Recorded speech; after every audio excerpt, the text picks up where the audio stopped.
আজ শেয়ার করব বাঙালির প্রিয় নিরামিষ পদ শুক্তো রেসিপি। প্রথমেই কড়াইতে সর্ষের তেল গরম করে এর মধ্যে করলাগুলো দিয়ে সামান্য নুন দিয়ে ভেজে তুলে নেব। ওই তেলের মধ্যেই বেগুনগুলো দিয়ে নুন আর হলুদ দিয়ে লাল করে ভেজে তুলে রাখবো। এবারে ফোড়ন দিয়ে দেবো রাঁধুনি আর কুচি করে রাখা আদা। এবার এর মধ্যে সেদ্ধ হতে সময় লাগে এমন সবজিগুলো দিয়ে দেবো।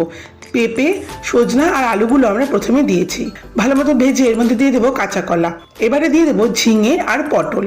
সমস্ত কিছু ভালো মতন ভাজা হয়ে গেলে এর মধ্যে দিয়ে দেবো পোস্ত বাটা। পোস্ত বাটা দিয়ে খানিকক্ষণ কষিয়ে এর মধ্যে দিয়ে দেবো ভেজে রাখা করলা আর বেগুন। সমস্ত কিছু আরো কষিয়ে এর মধ্যে শেষে দিয়ে দেবো সর্ষে বাটা। সর্ষে বাটা দিয়ে সঙ্গে সঙ্গে দিয়ে দেবো ফুটিয়ে রাখা গরম জল। গরম জল দিয়ে ফুটে উঠলে এর মধ্যে দুধ আর বড়ি দিয়ে আরো বেশ কিছুক্ষণ ফুটাবো। ফুটিয়ে ঝোলটা একটু কমে আসলে এর মধ্যে দিয়ে দেবো ঘি। ব্যাস, তাহলেই আমাদের শুক্তো তৈরি। ভিডিওটি পছন্দ হলে লাইক, কমেন্ট ও শেয়ার করুন। Thank you.